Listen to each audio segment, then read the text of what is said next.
बिस्मिल्लाहिर्रहमानिर्रहीम। आज chemistry part 2 के अंदर हम डिस्कस करेंगे नोमेनक्लेचर्स ऑफ अल्केन्स। तो इससे पहले एक लेक्चर मैंने दिया था जिसके अंदर जो बेसिक चंद चीजें, जैसे कि आप कोई भी ऑर्गेनिक कंपाउंड का नेम लिखना है तो उसकी जो नेमिंग्स है उसके लिए आपको वर्ड रूट्स, प्रीफिक्स और सुफिक्स का पता होना चाहिए, ताकि आपको कोई भी ऑर्गेनिक कंपाउंड्स का अगर आप नेम लिखेंगे तो वो आपको आसानी होगी। तो वो चीजें आपने उनको अच्छे से सुनना है ताकि आपको अल्केन्स या कोई भी ऑर्गेनिक कंपाउंड्स है उनको नेम देते हुए आपको किसी किस्म की कोई परेशानी ना हो। तो आइए आज हम देखेंगे कि अल्केन्स यानी कि नोमेनक्लेचर ऑफ अल्केन्स जो है वो किस तरह हम उनको ऑर्गेनिक कंपाउंड्स की नेमिंग करते हैं, उनको ऑर्गेनिक कंपाउंड्स का जो नेम है वो हम किस तरह लिखेंगे। तो हाइड्रोकार्बन अल्केन्स वो हाइड्रोकार्बन्स कंपाउंड हैं जिनके अंदर जो है वो इनकी पहचान जो है वो सिंगल बॉन्ड होता है, और इनका जो जनरल फार्मूला है इनके अंदर कितने कार्बन है तो फिर हाइड्रोजन कितने होंगे, ठीक है, उसके लिए आपके पास CnH2n+2, तो ये आपके पास जनरल फार्मूला ऑफ अल्केन्स है। अब जो उसका नेमिंग है यानी कि आप हाइड्रोकार्बन अल्केन को किस तरह नेम मेंशन कर सकते हैं, किस तरह नेम आप लिख सकते हैं, उसके लिए दो सिस्टम हम डिस्कस करेंगे।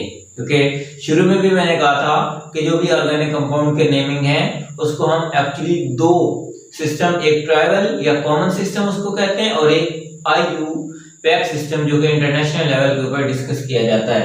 तो सबसे पहले हम कॉमन और ट्राइबल नेम के, अगर आपके पास अल्केन्स की हम बात करें कि उसका कॉमन या ट्राइबल नेम कैसे लिखेंगे, तो उसके लिए यहाँ पे देखें all isomeric alkanes have same name, यानी कि जितने भी आपके पास आइसोमेरिक अल्केन्स होंगे उनके मोस्टली जो नाम होते हैं वो एक जैसे ही होते हैं।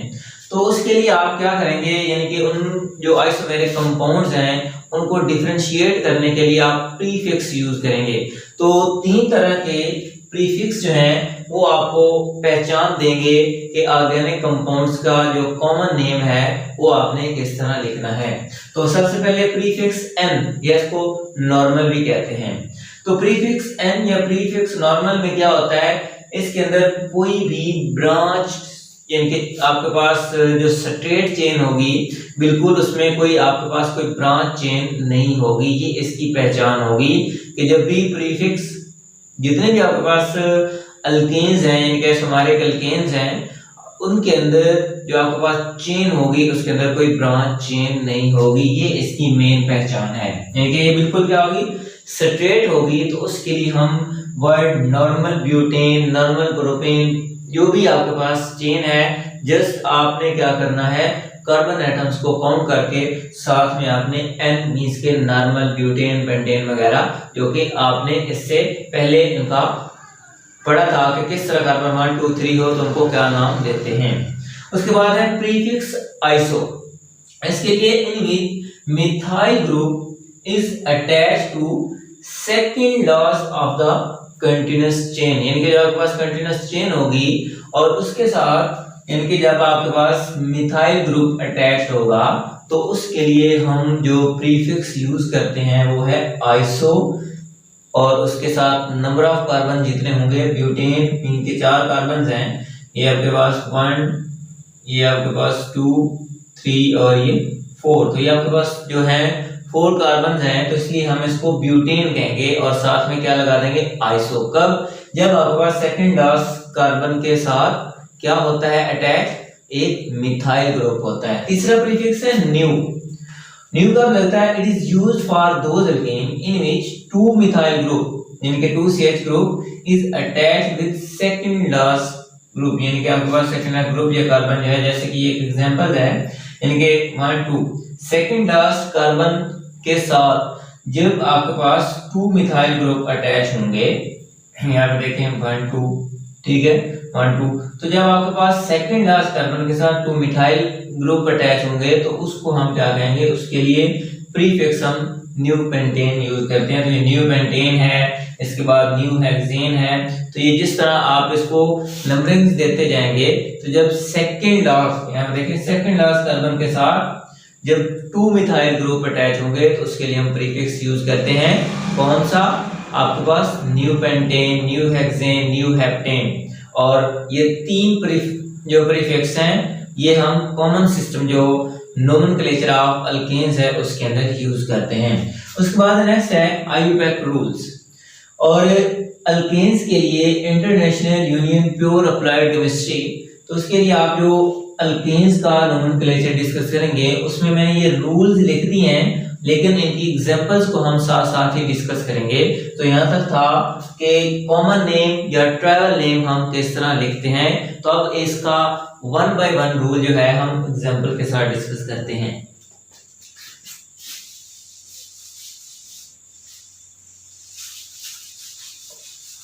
तो ये आपके पास अल्केन्स का ही नोमेनक्लेचर है। तो पहला रूल है कि जब भी आप हाइड्रोकार्बन्स यानी अल्केन्स को उनकी नंबरिंग को आप नाम देना चाहते हैं तो उसके लिए हम पहला रूल लिखते हैं। पहला रूल आपके पास जो है वो ये होगा कि select the longest chain rule, यानी कि सिलेक्ट द पेरेंट चेन, या इसको पहले रूल को हम ये भी कहते हैं सिलेक्ट द जो लॉन्गेस्ट चेन होगी वो किस तरह आपने सिलेक्ट करनी है। तो लेट्स सपोज एग्जांपल लिखता हूं आपके पास CH3 CH2, ये आप कोई भी आप अपनी मर्जी से यानी कि एक चेन मेंशन कर सकते हैं, ठीक है। और इसमें आप कोई एक ग्रुप अटैच करते हैं ताकि आपको नंबरिंग जो है वो देने में आसानी हो। अब यहाँ पे देखें, अगर आप इसकी नंबरिंग स्टार्ट करें, लेट मैं यहाँ से नंबरिंग देखता हूँ कि कौन सी जो चेन है इन दोनों में से हमने कौन सी सिलेक्ट करनी है। तो उसके लिए देखें 1 2 3 4 5, यानी कि 5 कार्बन्स हैं, ये एक चेन है। दूसरी चेन की पॉसिबिलिटी हो सकती है 1 2 3 4 5 और 6। तो जो पहला काम है, जो पहला रूल है, वो आपने क्या करना है, वो आपने सबसे पहले कि जो लॉन्गेस्ट चेन होगी उसको आपने सिलेक्ट करना है। तो यहां से मतलब आपके पास ये फर्स्ट रूल जो है इस तरह अप्लाई होगा कि आपने जो चेन है लॉन्गेस्ट चेन उसको सिलेक्ट करना है, ये आपका फर्स्ट रूल है। सेकेंड रूल की अगर हम बात करें कि IUPAC नेम देते हुए सेकेंड रूल के लिए क्या है, नंबरिंग ऑफ सब्स्टिट्यूएंट, के आपके पास कोई एक चेन है, यहां पे देखें CH3 CH2 और ये भी CH2 और इसको आप CH3, कि अगर आपके पास अब सब्स्टिट्यूएंट मींस के कोई साइड चेन अटैच होगी, कोई साइड आपके पास ग्रुप अटैच होगा, तो आपने नंबरिंग किस तरह देनी है। यहाँ पे मतलब मैं कोई ये ग्रुप CH3, एक ये चीज भी आपने याद रखनी है यानी कि मोटे नोट के अंदर कि अगर आपके पास कोई ऐसी पॉसिबिलिटी आ जाती है कि 2 चेन्स इक्वल लेंथ की हैं, लेकिन एक चेन ऐसी है जिसके अंदर जो सब्स्टिट्यूएंट है वो ज्यादा हैं, तो आपने वो चेन को प्रेफर करना है जिसके अंदर सब्स्टिट्यूएंट की तादाद क्या होगी, ज्यादा होगी। तो आपके पास जो सेकंड रूल है वो ये है नंबरिंग ऑफ सब्स्टिट्यूएंट, कि आपने सब्स्टिट्यूएंट जिस साइड पे होगा यानी कि जो कार्बन्स की आपने नंबरिंग देनी है 1 2 3, तो वो कैसे देनी है कि लेट मैं यहां से नंबरिंग 1 2 3 4 और 5। तो दूसरे रूल के अंदर आपने देखना है कि जिस साइड पे सब्स्टिट्यूएंट अटैच होगा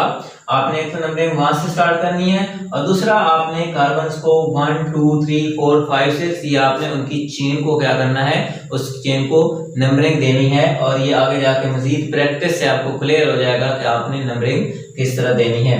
तीसरा है लोएस्ट सेट ऑफ लोकेंट्स। अब यहाँ पे मतलब लोकेंट वो पोजीशन होती है जहां पे कोई एक सब्स्टिट्यूएंट अटैच होता है। तो यहाँ पे आप देखें जो तीसरा रूल है उसके अंदर ये होगा कि अगर आपके पास इनके सेट ऑफ लोकेंट्स हैं, सेट ऑफ सब्स्टिट्यूएंट हैं, 2 हैं 3 हैं 4 हैं, तो फिर आपने नंबरिंग को प्रेफर किस तरह करना है। तो उसके लिए ये एक एग्जांपल CH3 CH2 इसके साथ आप CH3 CH3 और यहाँ पे भी आप CH2 CH2 और इसको थोड़ा सा और हम कर लेते हैं CH3। तो चेन सबसे पहले हम मतलब पहला रूल कि चेन सिलेक्ट करेंगे। तो चेन सिलेक्ट में आपके पास 1 2 3 4 5 6 7 यानी कि 7 कार्बन हैं। अब देखना है कि चलो एक और आपके लिए आसानी, एक हम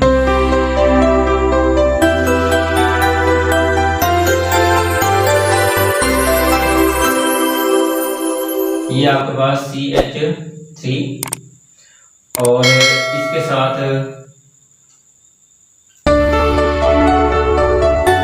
यहाँ पे भी आपने क्या लगाना है CH3 और इसको भी बेशक आप, क्योंकि ये जो रूल है ये आपके लिए आसान हो जाएगा समझना, ठीक है। तो इस तरह की हमने एग्जांपल। अब तीसरा रूल के लोएस्ट सेट ऑफ लोकेंट्स, कि आपके पास जो लोकेंट है आपने देखना है कि अगर सेट ऑफ लोकेंट्स एक यानी कि जो कार्बन है उसमें ज्यादा आ रहे हैं तो हमने नंबरिंग वहां से स्टार्ट करनी है। तो यहाँ पे देखें 1 2, इधर भी देखें 1 2, ये दोनों इक्वल हैं। अब तीसरा 1 2 3 यहाँ पे कोई सब्स्टिट्यूएंट अटैच नहीं, तो सेट ऑफ लोकेंट्स हैं वो इस साइड पे ज्यादा हैं, मतलब इस साइड पे वो करीब हैं। तो लिहाजा जो तीसरा रूल है उसके मुताबिक हमने नंबरिंग वहां से स्टार्ट करनी है, इस साइड पे जो सब्स्टिट्यूएंट हैं वो ज्यादा होंगे और वो करीब होंगे। तो यहाँ पे 1 2 3 4 5 6 और 7। तो ये तीसरा रूल जो है आपके पास कि आपने जो सब्स्टिट्यूएंट हैं, जो लोकेंट्स हैं, जो लोएस्ट सेट ऑफ लोकेंट होगा आपने उसको क्या करना है, प्रेफर करना है। नेक्स्ट है प्रेजेंस, यानी कि ये 3 रूल। नेक्स्ट है presence of more than one same substituent. अब वो कहता है कि अगर एक जैसे ही सब्स्टिट्यूएंट अटैच होंगे, इसी एग्जांपल को हम ले लें कि यहाँ पे ये भी मिथाइल है, ये भी मिथाइल है और ये भी मिथाइल है, कि अगर एक ही कार्बन के ऊपर एक जैसे ही सब्स्टिट्यूएंट अटैच होंगे तो फिर हमने उनको नंबरिंग किस तरह देनी है, उसके लिए हम वर्ड यूज करते हैं, यानी कि प्रीफिक्स, डाई ट्राई टेट्रा वगैरह प्रीफिक्स यूज करते हैं।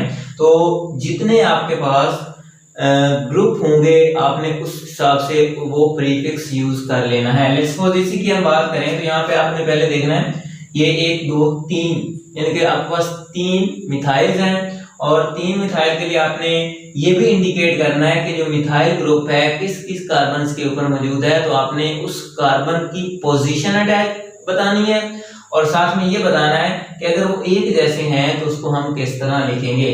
तो यहाँ पे बात करें तो ये देखें, एक तो कार्बन 2 पे मिथाइल है, एक 3 पे है और एक 6 पे है, और साथ में आपको मैंने कहा ये कितने हैं, ये आपके पास ट्राई मिथाइल, और कार्बन्स आपके पास 7 हैं तो ट्राई मिथाइल हेप्टेन।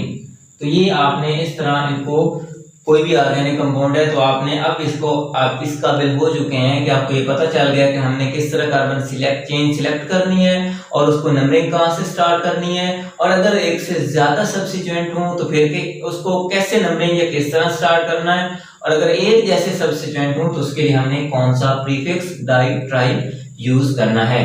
तो ये था आपके पास 4th रूल। और नेक्स्ट जो 5th रूल है, 4th अभी 5th में आपने नेमिंग ऑफ डिफरेंट सब्स्टिट्यूएंट, कि अगर आपके पास इसी एग्जांपल्स को या इसको मॉडिफाई कर लेते हैं कि लेट्स सपोज आपके पास, यानी कि ये आपके पास जो कार्बन है, अब यहाँ पे हम इसको नंबरिंग भी दे लेते हैं, ठीक है, कि अगर आपके पास नंबरिंग ऑफ डिफरेंट सब्स्टिट्यूएंट, कि ये आपके पास CH3 CH CH2 C2H5 ये इथाइल है, ठीक है, और इसी तरह आपके पास CH3। तो अब यहाँ पे देखें, इसको थोड़ा सा अगर इंक्रीज करना है तो इंक्रीज भी कर लें, ठीक है, अदरवाइज आप इसको जितना मर्जी मतलब बढ़ा लें, कम कर लें। तो इसके लिए मतलब पहले आप नंबरिंग देंगे 1 2, यहां से नंबरिंग स्टार्ट करेंगे 3 4 और 5। तो 5 कार्बन हैं। अब रूल ये है कि अगर डिफरेंट सब्स्टिट्यूएंट आ जाए तो उसको हमने कैसे नाम देना है। तो डिफरेंट सब्स्टिट्यूएंट, तो एक ये आपके पास है, इसको आप बोलते हैं इथाइल, और ये आपके पास आपको पता है CH3 जो है इसको आप क्या बोलते हैं, इसे आप मिथाइल बोलते हैं। तो अगर डिफरेंट सब्स्टिट्यूएंट आ जाएं तो उसके लिए हम अल्फाबेटिकली देखते हैं। इनके मिथाइल और इथाइल इन दोनों में अल्फाबेटिकली देखें तो आपके पास जो इथाइल है वो पहले आएगा और आपने इथाइल की एक तो पोजीशन मेंशन करनी है और इसके साथ ये बताना है कि आपके पास ये जो ग्रुप है इसका नाम आप किस तरह मेंशन करेंगे। तो जो आपके पास 2 है वो आपके पास क्या है, 2 इथाइल, और उसके बाद आपके पास 3 मिथाइल। ये हाइफन के साथ इनको आपने क्या करना है, डिफरेंशिएट करना है। 3 मिथाइल, कार्बन्स कितनी है, 5 है, तो उसके लिए आप क्या लिखेंगे, पेंटेन। तो ये आपके पास था कि अगर नेम ऑफ डिफरेंट सब्स्टिट्यूएंट आ जाएं तो उसके लिए आप अल्फाबेटिकली देख सकते हैं। और लास्ट पे है naming the different substituent at the equivalent position, कि अगर आपके पास डिफरेंट सब्स्टिट्यूएंट हैं और पोजीशन भी एक है तो उसके लिए आप क्या करेंगे कि जस्ट आपके पास यहां से रिमूव होके आपके पास एक यहाँ पे सब्स्टिट्यूएंट आ जाएगा, ये आपके पास CH3 है। तो अब यहाँ पे देखें डिफरेंट सब्स्टिट्यूएंट है लेकिन इसके अंदर जो पोजीशन है वो एक ही है, तो इसके लिए हम क्या करेंगे, तो उसके लिए हम अलग पोजीशन देंगे कि यानी कि फॉर एग्जांपल 2 इथाइल, ठीक है, और 2 मिथाइल, लेकिन इसको अल्फाबेटिकली भी देखेंगे और साथ में ये भी बताएंगे कि जस्ट यहाँ पे आपने 2 मिथाइल, तो डिफरेंट सब्स्टिट्यूएंट यानी कि या आप ये कह सकते हैं 2 इथाइल 2 म्यूथाइल, आगे जो आपके पास पेंटेन है, हेक्सेन है, वो आप लिख लेंगे। तो ये था आपके पास कि किस तरह आपने आईयूपैक सिस्टम के अंदर ऑर्गेनिक कंपाउंड को नाम मेंशन करना है। और इसके साथ एक यहाँ पे थोड़ी सी आपको बात बता दूं, अगर आपके पास साइक्लोअल्केन्स आ जाते हैं,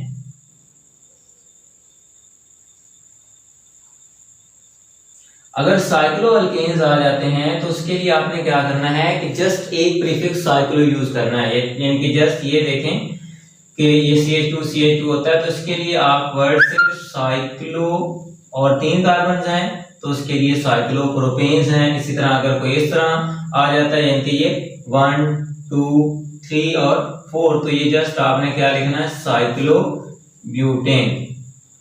और अगर कोई इसके साथ प्रीफिक्स आ जाता है, लेट सपोज आपके पास ये है और एक ये और यहाँ पे C2H5 1 2 3 4 5 और 6, तो इसके लिए आप क्या लिखेंगे, 3 इथाइल, यानी कि वो जो प्रीफिक्स अगर आ रहा है तो उसको आपने यानी कि अल्काइल साइक्लोअल्केन, उसके लिए आपने वो वर्ड लिख लेना जो भी प्रीफिक्स होगा, जो भी आपके पास ग्रुप होगा। तो ये देखें 3 इथाइल और सॉरी 1 पे इथाइल है, 1 इथाइल और इसके साथ आप लिखेंगे 3 मिथाइल और आगे जाके सिर्फ साइक्लोहेक्सेन। तो ये पहला रूल कि अगर सिर्फ सिंपल आपके पास साइक्लोअल्केन्स आते हैं तो उसके लिए आपने प्रीफिक्स साइक्लो, और अगर उसके साथ कोई सब्स्टिट्यूएंट हटाया जाता है तो फिर आपने उसका पोजीशन भी बतानी है और उसका जो नेम बनता है वो भी आपने मेंशन करना है। तीसरी चीज कि अगर आपके पास जो नंबर ऑफ कार्बन्स हैं साइक्लोअल्केन्स के लिए वो ज्यादा हो, लेट आपके पास कुछ इस तरह से सिचुएशन आ जाए और किसी एक पोजीशन पे जो है वो आपके पास एक साइक्लोअल्केन्स हो, तो फिर ये आपके पास जो साइक्लो है ये आपके पास सब्स्टिट्यूएंट के तौर पे यूज होगी कि लेट आपके पास ये 1 है, ये 2 है, 3 है, 4 है और 5 है, तो आपके पास ये जो 2 पे पोजीशन पे है वो N साइक्लोप्रोपाइल और आगे लिख देंगे पेंटेन। तो ये आपके पास साइक्लोअल्केन्स अगर आ जाए तो उसको आपने किस तरह अपना उनका नाम लिखना है,